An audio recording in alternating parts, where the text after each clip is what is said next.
여러분 안녕하십니까?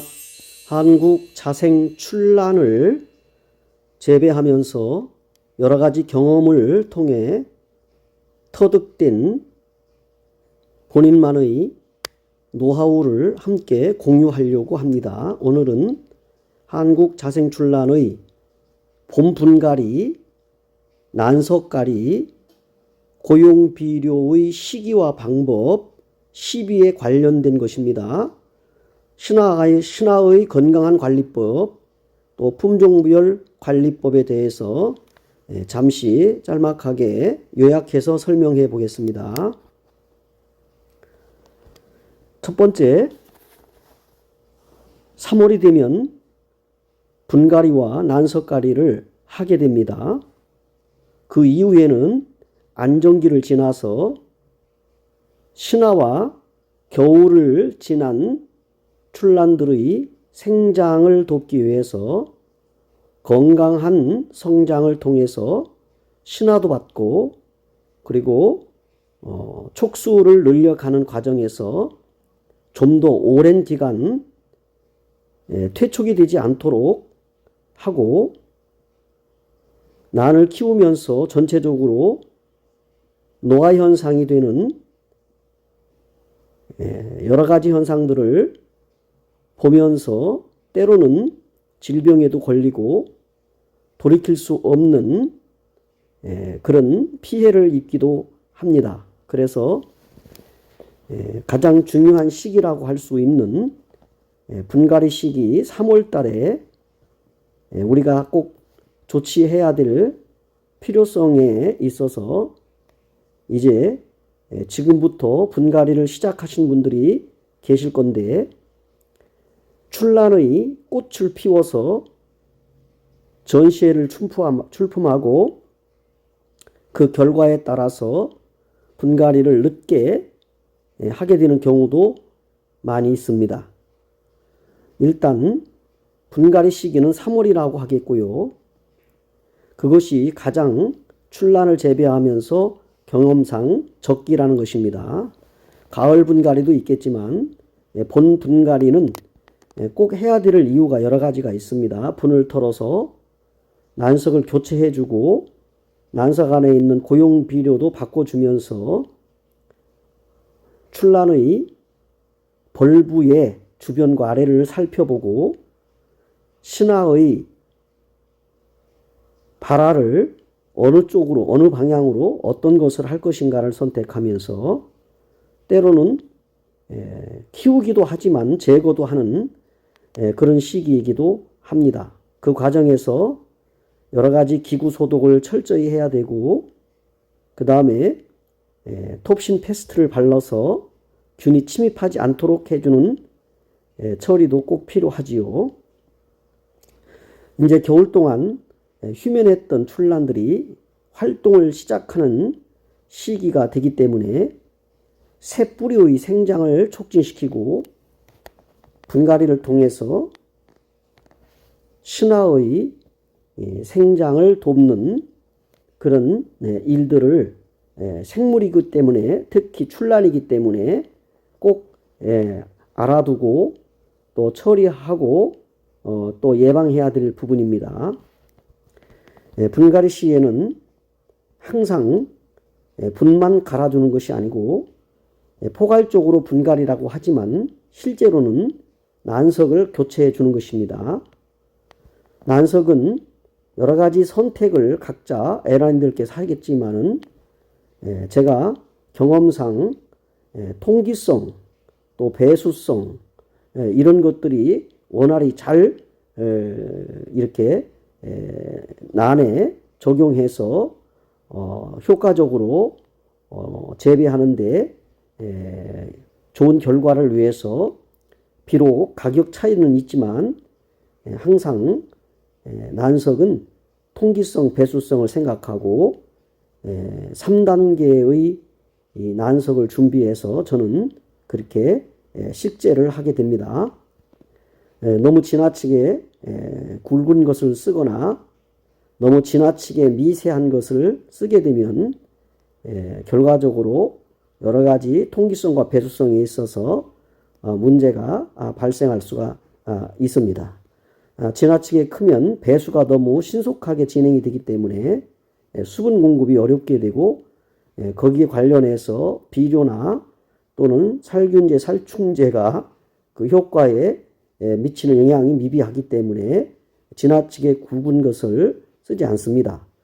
아주 옛날에는 동그란 난석을 써서 돌과 같은 형태의 그런 난석들을 썼는데 지금은 손으로 비비면 부서질 수 있는 정도의 그 배수가 잘 되고 흡수가 잘 되는 난석들을 쓰게 됩니다. 그리고 이제 고용 비료를 마지막 화장토를 덮기 전에, 표토를 덮기 전에 넣어주는데요. 그게 주로 마감프 K지요. 마감프 K, 질소, 인산, 가리 이 세 가지의 기본적인 요소가 들어있는 비료를 꼭 고용 비료를 마감프 K를 마지막 화장토 밑에 넣어주고 그리고 마지막 상토를 덮게 됩니다. 그리고 분갈이 후에 뿌리가 자리 잡으면 이제 고용 비료를 주게 되잖아요. 그래서 고용 비료나 액비 같은 것들을 쓰게 되는데 출란의 뿌리의 발육과 생장을 돕기 위해서 주는 것이고요.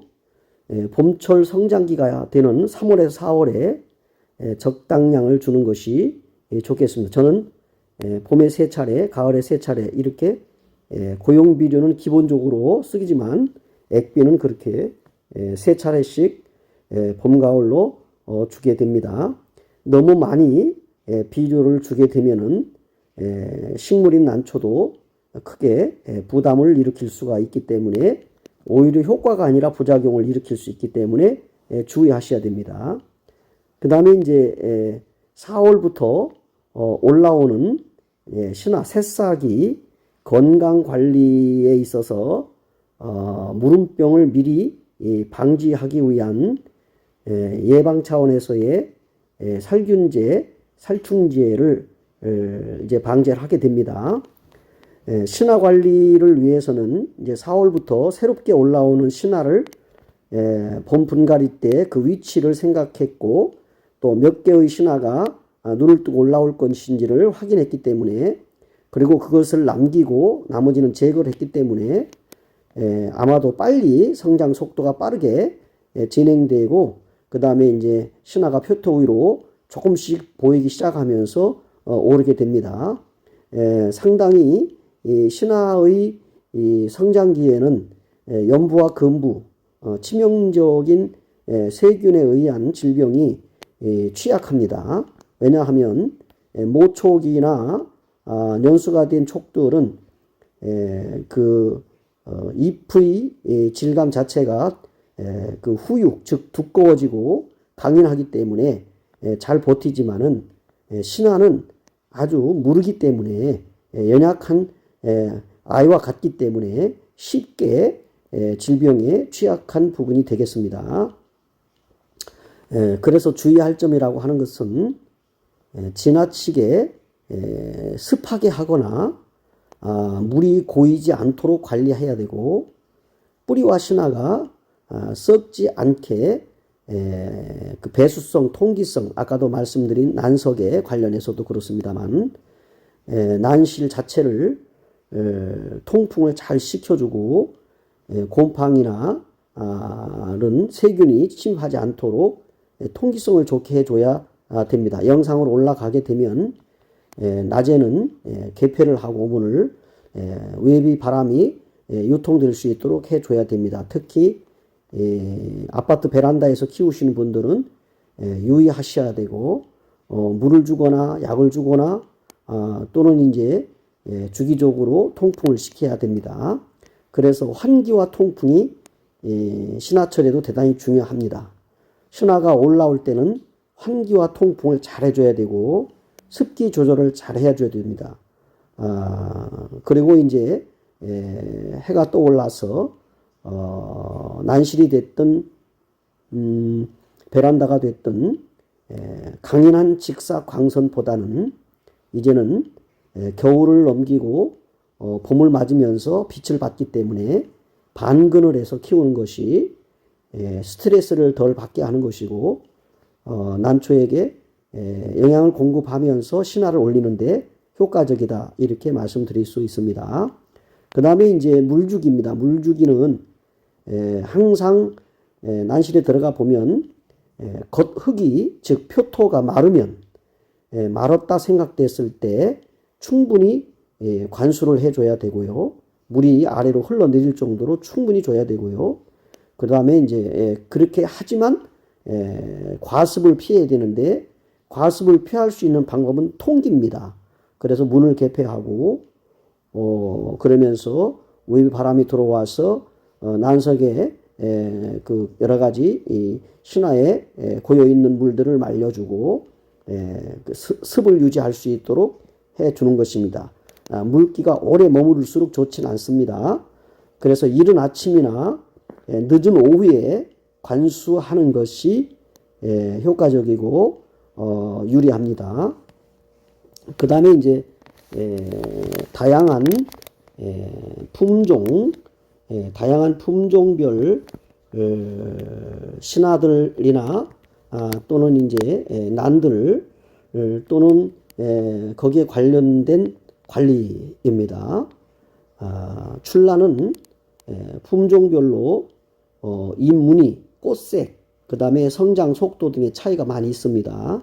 기본적으로 관리법은 비슷하지만 다음부터 설명해드린 난들의 특성에 따른 세심한 관리도 조금은 필요해 보입니다.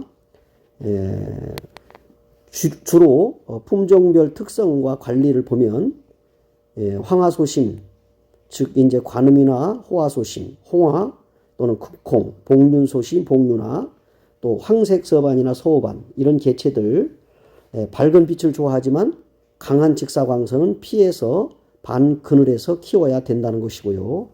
무늬가 선명하고 색이 화려한 품종들은 주로 영양 공급을 철저히 해줘야 무늬와 색상이 잘 유지된다고 하는 것입니다.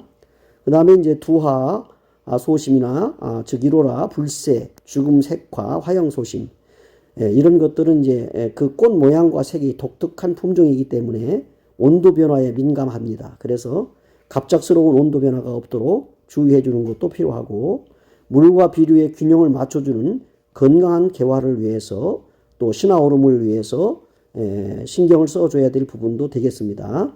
그 다음에 이제 명명품 양귀비 두화 또는 이제 명명품 원행두 이런 것들 즉 희귀한 품종요 명품들은 스트레스에 약합니다. 그래서 환경 변화에 민감하기 때문에 분갈이 비료 관리를 신중히 하고 병충해 관리에 유의해 줘야 됩니다.